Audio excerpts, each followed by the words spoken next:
Good morning, everyone, and just allow me, before I plunge into, just to share with you very briefly why, after a nanosecond of retirement, which I think lasted from the morning till the evening of October 1st, 2022, I jumped right back into the fray and chose to devote my time to ISGAP in particular because I think that this gentleman to my right was onto something quite unique and very forward-looking, certainly within the Jewish world. And in particular, the two projects, both of which have been referenced, obviously, one, Follow the Money, and I know we'll go into more detail, Charles, in the span of the next 2 weeks. That was hard-hitting, tangible, potentially transformational, and no one else was doing it, certainly not in the Jewish world that I know of. And second, unlike many in a very short attention span America, Charles was playing the long game. And this Oxford seminar, and this is my second, is illustrative of the long game. It's sometimes cumbersome and tedious, and those of us on the front lines get impatient with the speed of academia. But in a way, Edward Said encouraged Charles to do what I might call reverse engineering. And I think that's exactly what it is. While we might have preferred to be out front and let him try to reverse engineer during his lifetime, in this case, better late than never. And Charles, and for many years Charles alone, was out there as this voice in the wilderness, saying we need to do this, with people sometimes giving a polite response and sometimes simply dismissing it. So that's why I chose to come to ISGAP, and my wife, who is here, and you'll hear from her on Wednesday as well, who probably never married me for lunch and was getting nervous on October the 1st, 2022, may be feeling a bit more comfortable that lunch is out again, and we're back to breakfast and dinner as a family. I want to take you in a way through a series of thoughts on, let me call it, lessons learned from life, from 50 years, from frontline advocacy, from dabbling in scholarship but never taking the full plunge. And simply to frame this, this is for me a very personal story. The three people in my life closest to me, my mother, my father, and my wife, are all exhibits of anti-Semitism. They are not recipients of PhDs in contemporary anti-Semitism studies, such as it exists, Charles, or not. My mother was a refugee first from Bolshevism, and 10 years later in France, from Nazism and Vichy collaboration. It's a long story, I won't share it with you, but she never managed to finish high school, and yet she received a PhD in anti-Semitism studies. My father, to Charles's earlier point about universities in Germany and Austria, my father, at the age of 16, entered the University of Vienna's Institute of Chemistry. At the age of 18, he was expelled as a Jew. And lest you think that I'm covering up for his poor academic record, in 1975, but I only discovered it after his death in 1998, he was invited back and given an honorary PhD for his work, please listen, on the synthesis of the heavy hydrogen atom from his teenage years, ages 16 to 18. I dare say he might have been a candidate for a Nobel Prize in physics, on behalf of Austria, but he was a Jew, and that overruled everything else. And you'll hear my wife's story on Wednesday, but simply as a teaser, my wife was 16 years old when she became one of the 850,000 forgotten refugees, as they're called, from the Arab world. But she was born and raised in Libya as part of a Jewish minority. It's a story that I think you as scholars and practitioners need to know, because too often you don't know it only because it's not well known. So that's the backdrop to my own life experience. I want to begin this journey of lessons learned in 1924, exactly 100 years ago. And I want to read to you a headline from the New York Times, dated December 20th, 1924. Headline: Hitler tamed by prison. The essence of the article: his behavior during imprisonment convinced the authorities that, like his political organization, he was no longer to be feared. It is believed, said the New York Times, he will retire to private life, return to Austria, the country of his birth. 100 years ago. Fast forward to 1932. Harold Lasky, a name that some of you may know, a legendary social scientist at the London School of Economics, and a Jew, said the following: "The day when the Nazis were a vital threat is gone. It is not unlikely that Hitler will end his career as an old man in some Bavarian village who in the beer garden in the evening tells his intimates how he nearly overturned the Second Reich. It is comforting to live on the memory of an illusion." Franz von Papen, the Chancellor of Germany, until he ceded the post after he and Paul von Hindenburg, the President of Germany, got together and decided to put Hitler in that position on January the 30th, 1933, said, and I quote, "No danger at all," referring to Hitler. "We've hired him for our act. Within 2 months, we will have pushed Hitler so far in the corner that he'll squeak." Mind you, on March 23rd, 1933, less than 2 months from von Papen's comment, Adolf Hitler not only did not squeak, but ensured the passage of the enabling legislation in the Reichstag, which allowed him subsequently to bypass the Reichstag and establish full, unchallenged power. 10 days after von Papen spoke on January the 30th, this university union, the Oxford University Union, voted 275 in favor to 153 against, and I quote, "that this House will under no circumstances fight for its king and country." And that vote was subsequently adopted by the universities of Glasgow and Manchester as well.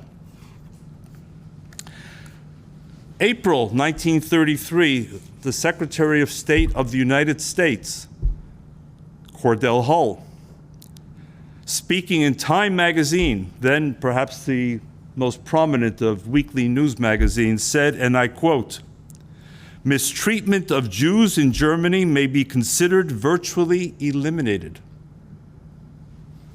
By the way, at a time, 1933, when the United States had an embassy in Berlin, when American reporters were based in Germany, in other words, when there was full access to information about what was transpiring on German soil subsequent to Hitler's assumption of power.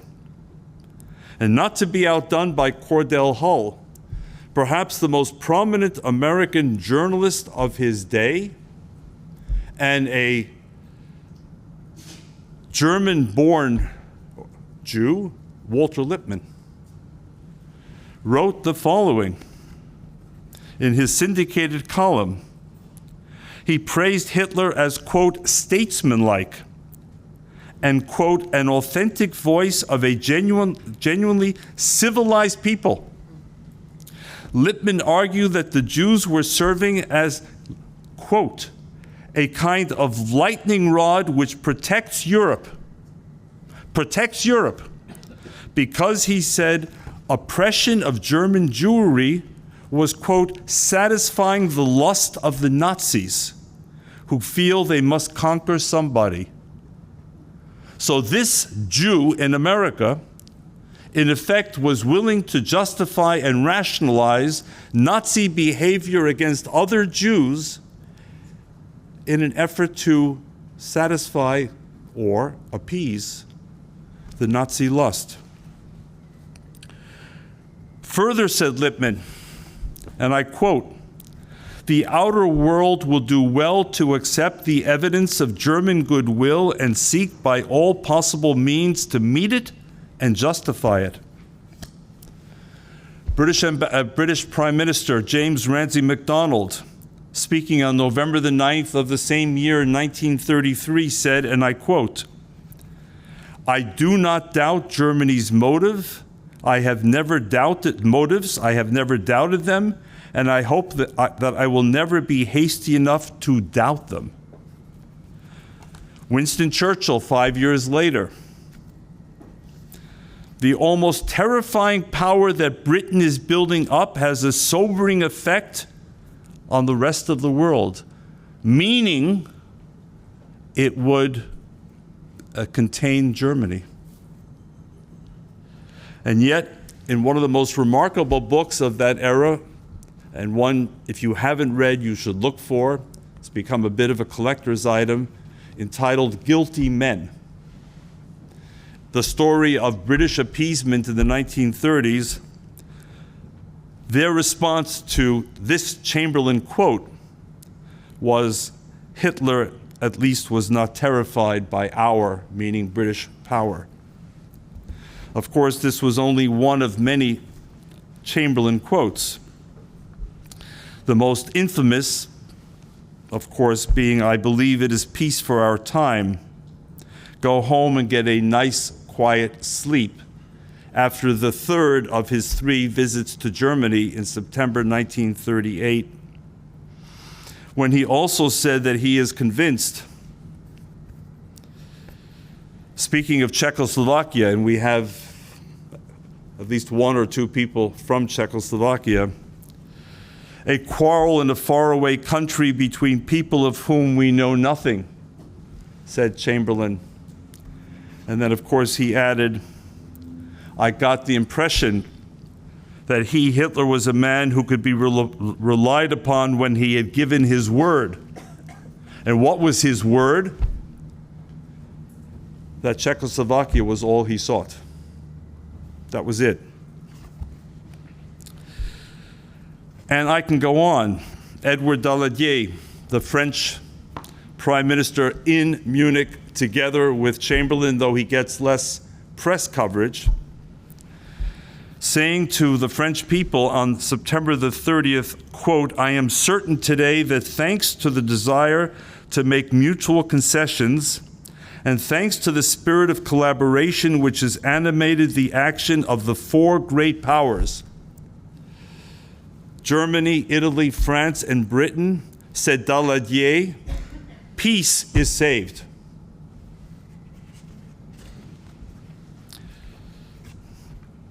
Walter Duranty, the Pulitzer Prize-winning journalist for the New York Times, who we now know lied about the Ukrainian famine in his effort to defend the regime in Moscow, speaking of Munich on November 4th, 1938, said, "Munich declares to those who have ears that henceforth Germany wants peace." What's my point? My point is that if we are going to understand the times in which we live today, the times, Charles, that you shared with us earlier, that you, Michal, and Natan and Sima focused on, and all of you so brilliantly. If we're going to understand the times in which we live today, and you in particular on university campuses, we don't just have to know the facts and the dates and the quotes. We had a collective failure of imagination. It was on the universities. It was in governments. It was in the media. And believe me, I've just given you a tiny sample of the quotes that I've collected, because I believe that for any serious student of international relations, of human dynamics, of human behavior, the study of the 1930s is absolutely critical to the curriculum. Absolutely. First our own, and then more generally the classroom. Because how could it otherwise be, from the perspective of now 90 years later, that all these otherwise good people, if I may say so, Neville Chamberlain was not a bad person. He was not a malevolent person. He did not want Hitler to succeed any more than Stanley Baldwin did or James Ramsay MacDonald wanted. Nor do I believe that even the Oxford Union necessarily wanted Hitler to succeed. But they suffered from a collective failure of imagination to understand, and I think this is a key word, the extremist mindset. Chamberlain himself said more than once, he gave me his word. Gentlemen give gentlemen their word. He couldn't lie to me, because in the Harvard, Yale, Oxford, Cambridge axes, if you will, gentlemen don't lie to one another. Gentlemen tell the truth. So how could it be? How could it be that the entire intelligence amassing power of the United States, of Britain, of France, could so dramatically misread German intentions? And so I ask whether in the 2020s, are we witnessing another collective failure of imagination? Will there be seminars in 80 or 90 years, if, God willing, this country still exists and its institutions still stand, and not just this country, but our collective Western liberal democratic institutions? And will the same kinds of quotes be read by another David Harris sitting here? While we shake our head, and for those, and we have at least one Yiddish speaker, we have at least one Yiddish speaker, so our friend from China can translate, say, Oi weis mir, oi gewalt. How could we fail to see it? Is that going to happen? And I, for one, who am not a gambler, but if I were, would not necessarily bet that we've learned a hell of a lot from the 1930s, the result of which, again, to state the known, Charles made the point earlier, I simply want to underscore it. The result was the annihilation of 1/3 of the entire Jewish people, 2/3 of the Jews of Europe, including 1.5 million children. Look at the agony, as Michal spoke yesterday about the Druze village, of 12 children having been killed in a Hezbollah missile attack. Maybe we understand the number 12 better than we understand the number 1.5 million. 1.5 million and francs.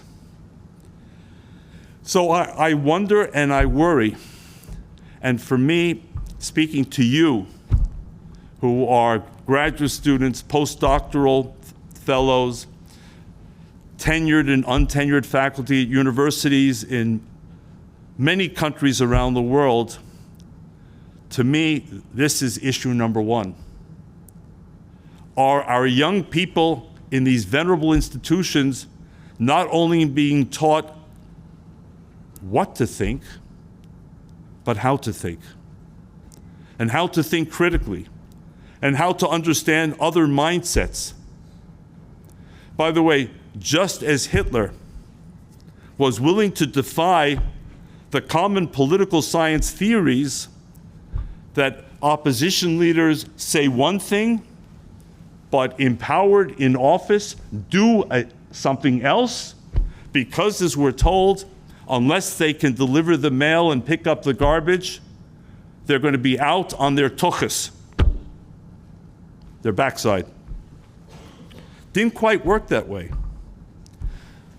To fast forward, just as perhaps we don't understand the Palestinian mindset, because from our point of view, for a hungry people, half a loaf of bread means survival. No loaf of bread presumably means famine and calamity.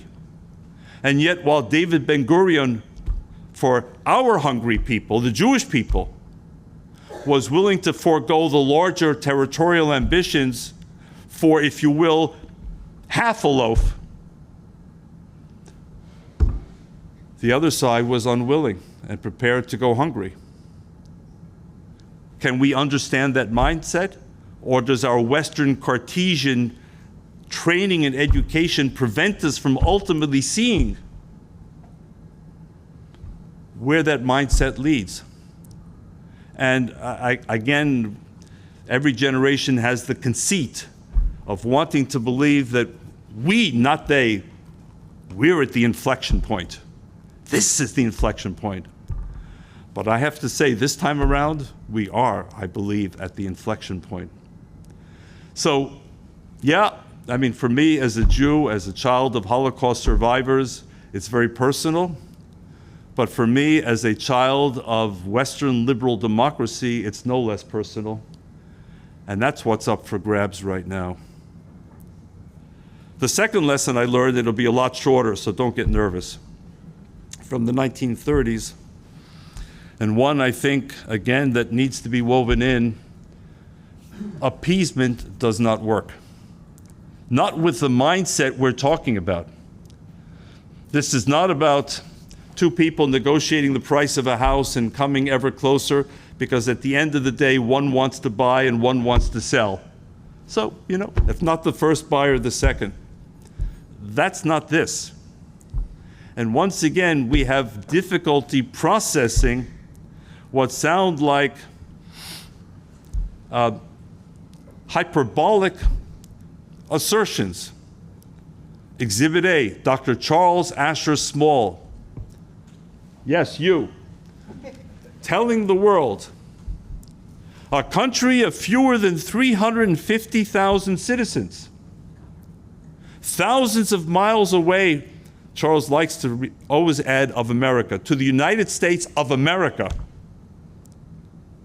actually believes that playing the long game, the shrewd, smart game, they can actually destabilize the most powerful liberal democracy on earth. And in a way, if you will, forgive the metaphor, hijack it. And most people, including perhaps the Walter Lippmanns of today, the Harold Laskys of today, the Cordell Hulls of today, serious people, credentialed people, will look at Charles and say, what have you been smoking? What have you been drinking? Have you fallen on your head? Poor guy, poor guy. Pat him on the shoulder and send him off on his way.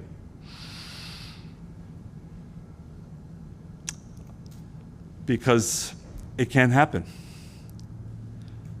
But we know, first of all, that appeasement does not work with that mindset. And how do we know? Because I look at Exhibit B, Czechoslovakia. It was the beginning, wasn't it? And it only awaken the appetite for Belgium and the Netherlands and Luxembourg and France and Denmark and Norway, and then for the Soviet Union and Poland and for Greece and for Yugoslavia, and I can keep going and going and going, because more triggered more and not less. And there were those who believe, and one Israeli leader was chastised in the White House for saying it some years ago, that for anyone who thinks that Israel will be the modern-day Czechoslovakia, think twice. We're not going down that road. And he was criticized in the White House some years ago for even thinking it. The third lesson that I've learned from the 30s is that when America stays on the sidelines,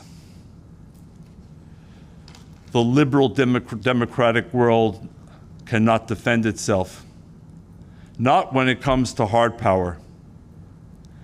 And while Europe is flush with soft power, then and now, soft power against extremist ideology makes zero impression, or as we say in Yiddish, papkes. The United States' decision to pretend that an ocean could separate us, or in fact, as it turned out, two oceans from two enemies, proved fatal. And it was interesting that when Winston Churchill was asked by Franklin Delano Roosevelt in a conversation, Roosevelt said to Churchill, "I'm looking for a name for this war." And Churchill's response was very quick, apparently. He said, "Mr. President," or Franklin, "the name? The unnecessary war." Because at so many stages between 1933 and 1939, conscription, arms buildup, Rhineland, Ethiopia, Abyssinia, Spain, Anschluss.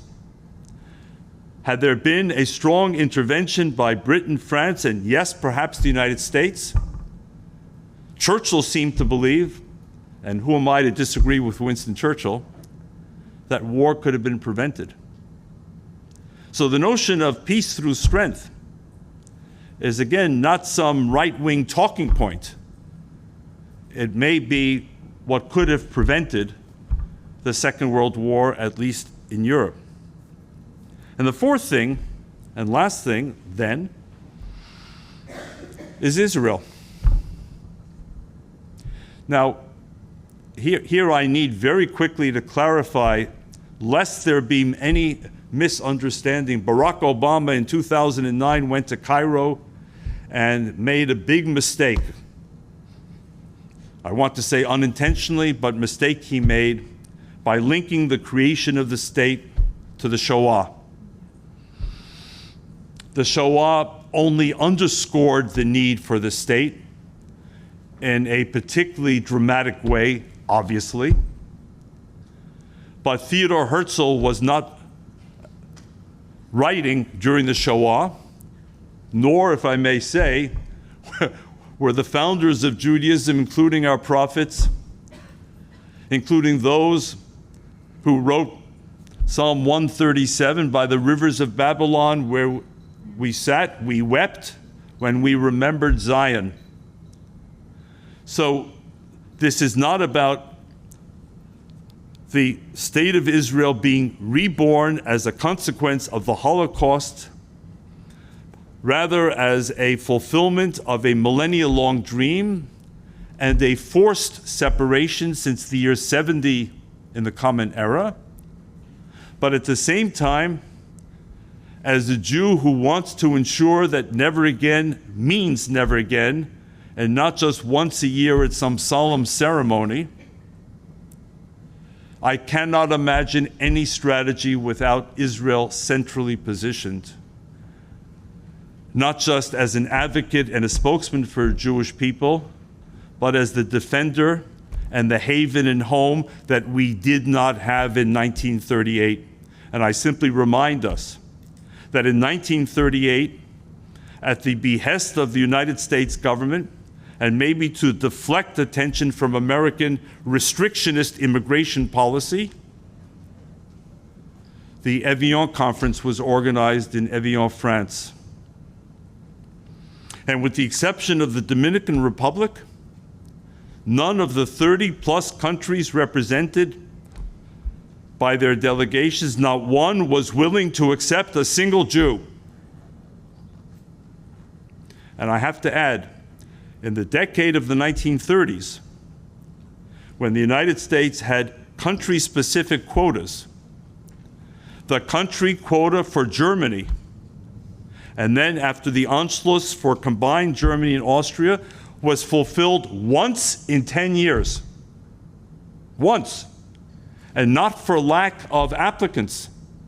Hundreds of thousands of Jews from Germany and Austria, and obviously later others, were queuing up at a time when Hitler teased the world and effectively said, "You want the Jews? Take the Jews. Bitte. Take them. Take them."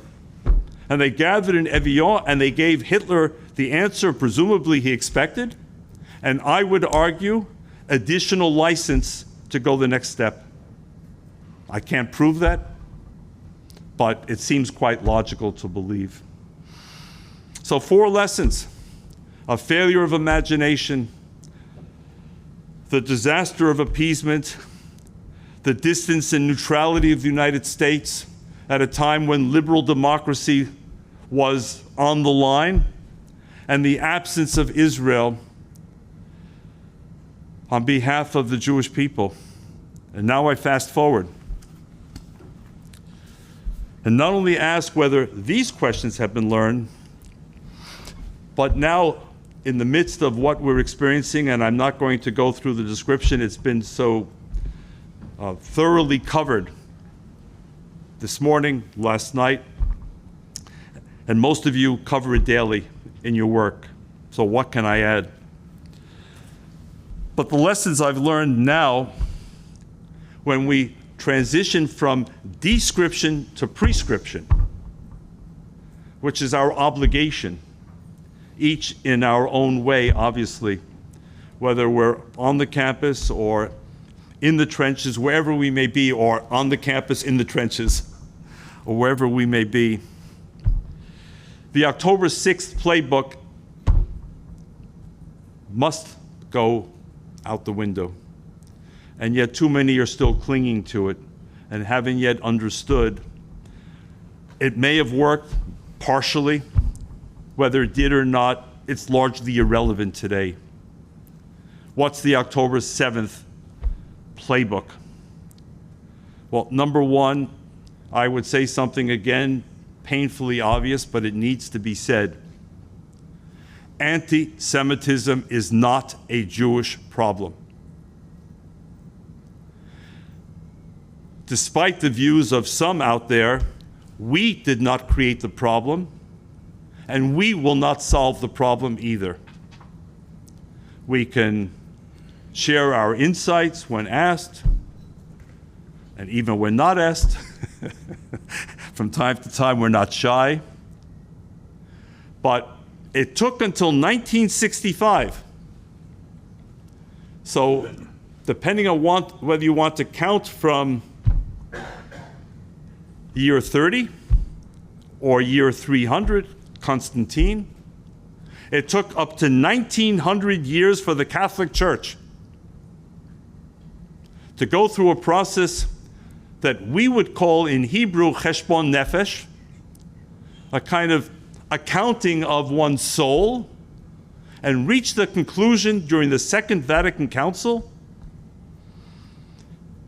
that the Catholic Church, though it wouldn't say it in quite these terms, had made a rather unfortunate error. To its credit, though it took 1900 years and caused untold suffering, including, I would argue, the tilling of the European soil that made something like the Holocaust more fathomable to many Europeans who were not necessarily in the Einsatzgruppen, the Wehrmacht, the SS themselves, but they did it. And as one who engaged with the Catholic Church, in my case beginning in the 1980s, we have witnessed a veritable revolution. Not perfect. For those who know Poland, for example, you had a Father Jankowski, who in the presence of the then president of Poland, Lech Walesa, in Gdansk, Danzig, again spouted the old ritualistic Catholic condemnation of the Jews for all of our satanic, evil, devilish qualities. But nonetheless, starting with the Pope, and perhaps unlike the Jewish people, and for that matter, the Muslim people, at least in the Catholic Church, you have a central address. And once the Pope gives his imprimatur with the College of Cardinals, when we've witnessed it, with John Paul II, with Pope Francis, with others. We saw it in the Lutheran Church. Again, it took centuries too long, with too much cost to the Jewish people. But yes, the Evangelical Lutheran Church in Germany, the Lutheran Church in the United States went through their own moral reckoning, and they established a new era of relations between Jews and Lutherans. The Anglican Church, more or less the same, and I don't want to go through the full roster, but my point is only one.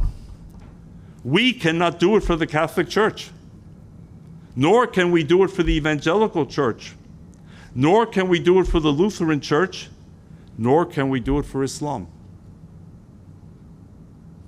And this is a subject which is too often the elephant in the room. And yet somehow, despite the size of the elephant, the people in the room try to render it invisible. It's too tricky. I get it. One cannot collectivize or generalize about a religion of 1.5 billion or more adherents, particularly when they themselves subdivide in so many different ways, theologically, geographically, socially, otherwise. But I'll tell you this, that simply responding by saying you're an Islamophobe to shut it down, or alternatively, as I've also heard, Islam is a religion of peace. And therefore, and this was a Belgian taxi driver who told me this after I and others were quarantined in Brussels after 2 terror attacks, and the city was shut down for several days until we were finally allowed out with police escorts and others. The taxi driver from Morocco said, "Monsieur, you don't understand. By definition, a Muslim could not commit an act of murder. So if he committed an act of murder, ipso facto, he is not a Muslim. He may call himself a Muslim, but he's not." And yet, how do we deal with this? In 2019, the Pew Research Center, so this is not a Jewish organization trying to peddle a line, published data on Muslim views of Jews in 7 countries.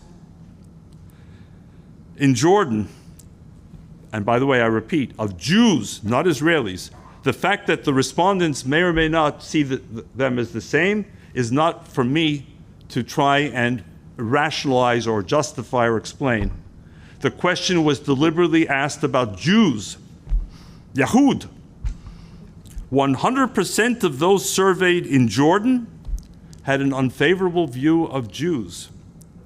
In Lebanon, 99%. In Egypt, 98%. In Morocco, 88%. In Indonesia, 76%. In Pakistan, 74%. In Turkey, 60%. Mind you, 2019, I can't imagine what it would be like today, but longitudinally, Pew did a similar study in 2005, and in 2005, the numbers were almost identical. Jordan and Lebanon, 99%. And then Indonesia, Pakistan, Turks, essentially the same. So I asked myself the question, and I asked myself the question as one of the authors, if I may use the word, of fostering Muslim-Jewish dialogue and cooperation during my career in the United States and around the world, and directing one humanitarian project after another to Syrian refugees, to Turkish victims of earthquakes, to Indonesian victims of the tsunami. I can keep going. I asked the question, it's bad enough that they are harboring these views in their own countries. What happens when they arrive in Germany? What happens when they arrive in France and the United States and Britain? Do they magically take a shower and wash themselves from this hatred? This hatred which came from where? Presumably, the home, the mosque, the madrasa, the media. So when Angela Merkel in 2015, and she was a fine person who cared deeply about the legacy of the Shoah and committed herself to the concept of Staatsräson, elevating the relationship with Israel to an entirely new level of strategic partnership by making it a pillar of Germany's national interest, Staatsräson. When she admitted more than 1 million Muslim refugees to Germany, I have no doubt she meant well. She wanted to reinforce the fact that today's Germany is not yesterday's Germany. And the Jewish Gemeinde, the community, was in a very awkward position. How could they oppose the entry of people who were portrayed as refugees fleeing a country and being received in this liberal democracy? And yet, these Pew statistics were not secret. We didn't have to barrel through layers of password-protected sites to get this. This is known and much more is known. So what to do? Will there be a Nostra Aetate, a Second Vatican Council in the Islamic world? Well, in bits and pieces, yes. One can point to individual leaders. We work with many of them in my years at AJC. They exist. God bless them. It takes enormous courage. Sometimes, though, it leads them to have to leave Islam. Ayaan Hirsi Ali being a very good example of someone who in the end had to leave her native religion because her liberal democratic views, which evolved in the Netherlands and then the United States, could no longer coexist. So, will this come? My first point again, whether it's in the field of religion, whether it's elsewhere, we Jews cannot create the Pfizer vaccine. It's the non-Jewish world that has to follow the examples that I've offered, and others, time not permitting, to do so. The second lesson I've learned is never weaponize anti-Semitism. And I say this from having watched it being weaponized and instrumentalized time and time again. The left will agree that anti-Semitism is an issue and obsess about the right, and in the case of the United States, point to Charlottesville and Pittsburgh and Poway, in the case of Germany to Halle and elsewhere. And the conversation stops. And the right will point to the left and indicate the campuses. The students on your campuses, by and large, do not fear the Ku Klux Klan marching across the quad, but rather this harder to define, harder to identify, almost a kind of radon gas, because they're not marching straight down the street chanting, "Jews will not replace us, blood and soil."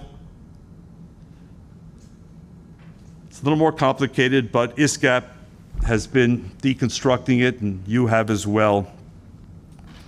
But we have to be swivel-headed. If we're serious about anti-Semitism, whether in government, in NGOs, in Jewish organizations, on the campuses, we cannot selectively call out what's safest or most convenient or most consistent with our own worldview. It comes from the far right and the not so far right sometimes. It comes from the far left and the not so far left. It comes from jihadism, and sometimes it comes from other places. Jersey City, New Jersey. 2 black Hebrews claiming to be the authentic Jews and accusing other Jews, including their targets in that kosher shop, of being imposters. Imposters. What do we do with that? And one member of Congress, Rashida Tlaib, immediately tweeted after Jersey City, "White supremacy kills." 3 words. Until the authorities arrested the 2 and discovered it was something totally different. By the way, there was a similar event in Monsey, New York, in the home of a rabbi during Hanukkah, in which one of the victims eventually died from knife wounds or machete wounds. Rashida Tlaib, and yes, I am singling her out very consciously, deleted her tweet and showed no further interest in the identity of the anti-Semites who entered that kosher food shop, because it didn't serve the political purpose any more than Marjorie Taylor Greene on the other side, in the same Congress, under the same roof, accused Jews of employing space lasers to trigger wildfires in California. And by the way, in terms of prescription, let me slip in.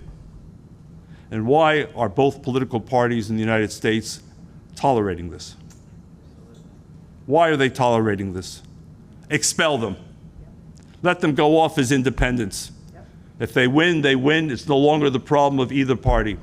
But not only do both parties continue to house them, but because of the incumbency rule, the leaders of both parties have been supporting their re-elections with funds. We have one who spoke about the Benjamins, Jews and money, that classic, Jews and space lasers. And these people still have a D and an R after their names in the House of Representatives of the United States. And the other piece of this lesson learned is,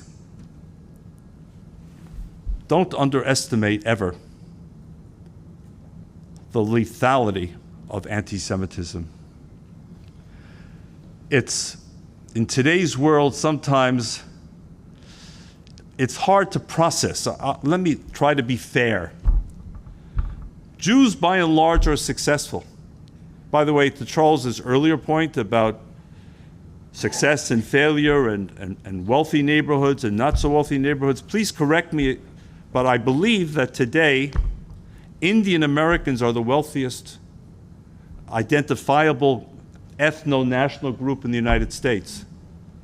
I don't see that yet as a reason or pretext or justification to launch a massive anti-Indian and attach all the other descriptive words one wishes to demonize, to isolate Indian Americans for having achieved the success which they thought was America's opportunity.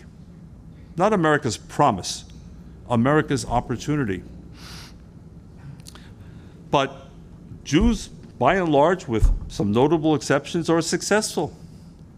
And yes, some Jews live in Beverly Hills and some Jews live in the Hamptons, even as we speak. And yes, some Jews are seen as having white skin, so by definition, they are removed from the victimization hierarchy list. And yet, I think it's our job to remind our settings, our classrooms, our constituencies, that anti-Semitism is ingenious, it is creative, it is persistent, it is resilient, and it is lethal, left unchecked. And finally, the word that every audience wants to hear, the Jewish response, I believe, to all this, and I've said this now for a very long time, at least in my book, is to be more Jewish. I'm not going to put billboards up on highways saying, please like me. I'm not even going to remind people that, but for Jews, polio might be ravaging all of our children. And I can offer 1,000, 10,000 other examples of how the Jews have made the world a better place, and we have. And not just in technology, but in a moral foundation for an amoral, if not immoral, world that preceded the Jews, perhaps the greatest single contribution of the Jewish people, for which, of course, we are by some resented. But my answer is be more Jewish, act more Jewish, do more Jewish, study more Jewish, and embrace Israel even more. I'm not saying that all of us are going to live without fear or anxiety or concern. It's not pleasant if you're sitting on the subway in New York City, and I think you mentioned the subways, Charles, to hear someone stand up and brazenly say, all masked, Zionists, off this. You're better off outside this car. Not easy for any of us or any of the other situations. But I'll be damned, and this is my closing comment, to witness the Jews begin to follow the example of the Marano Jews. Those Jews who publicly, externally hid their identity, not to call attention to themselves, not to run risks, to let the Spanish and the Portuguese believe that the Jews had gone or embraced Jesus, or simply vanished. No. No more hidden curtains, no more hidden identities.